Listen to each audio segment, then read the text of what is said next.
I actually had a little bit of a clean up of the workshop today, so I thought I'd give a little walkthrough of a harp maker's workshop, have a look at a few things and explain what a few of the tools are for. I don't think I'll be doing one of those dancing through the houses like on the high class property videos, but we'll see where it goes.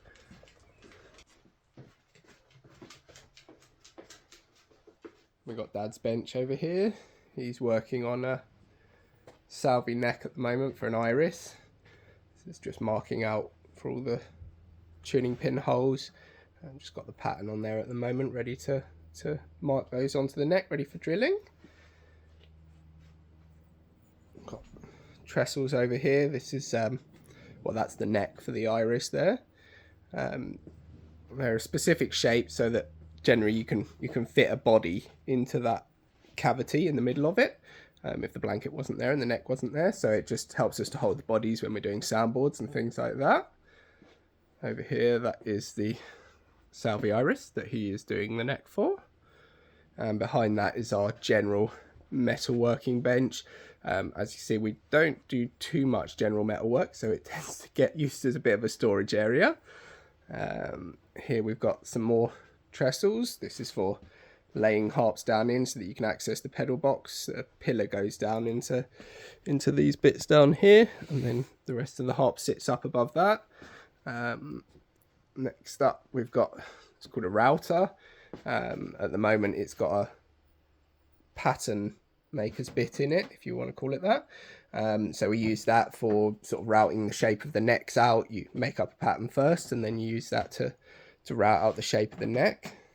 If I've got some video of that, I'll drop it in here.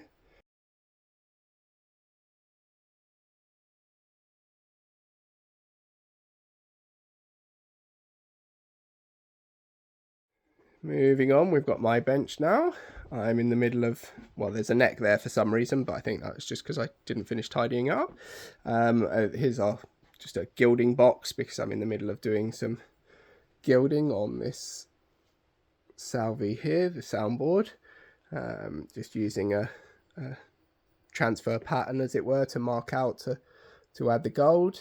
You can probably see that through there. So once I peel that off, it'll be a nice gilded floral decoration underneath. And over here we've got a little 3D printer. We use that for making up formers and patterns and things like that, for things that would be too time consuming to do them by hand, so you can do them on the 3D printer and just help reduce the cost. Over here we've got our wood rack. So up at the top there we've got all soundboard wood. You can see there we've got a pile of our what we call good soundboard wood. Then we move on, and although you can't really see it because there's a bunch of crap in the way, that's some more soundboard wood there. That's all been aged about 30 years already, so that it's nice and pre-aged for when we put it into the soundboard. Kind of the older the better is a good rule of thumb.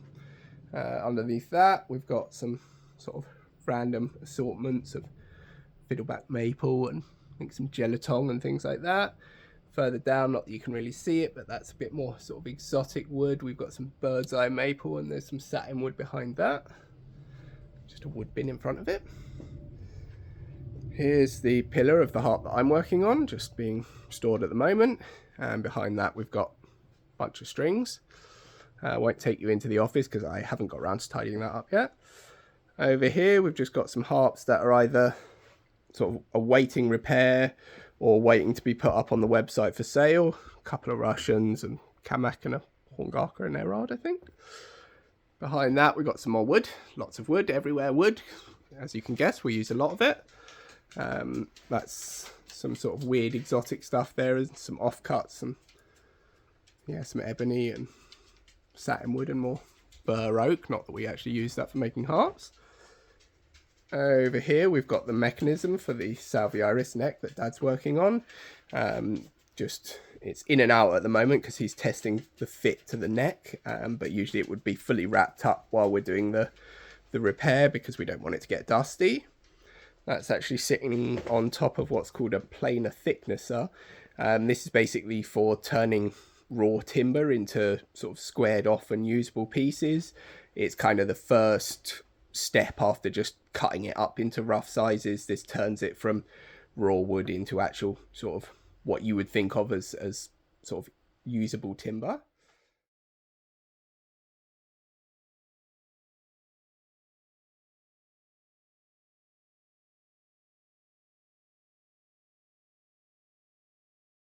This is called the Iron Maiden. You can tell we're very creative. It's basically for helping to screw soundboards down. It only works for straight-sided soundboards, so we don't use it too often because we tend to do more extended boards these days for some reason.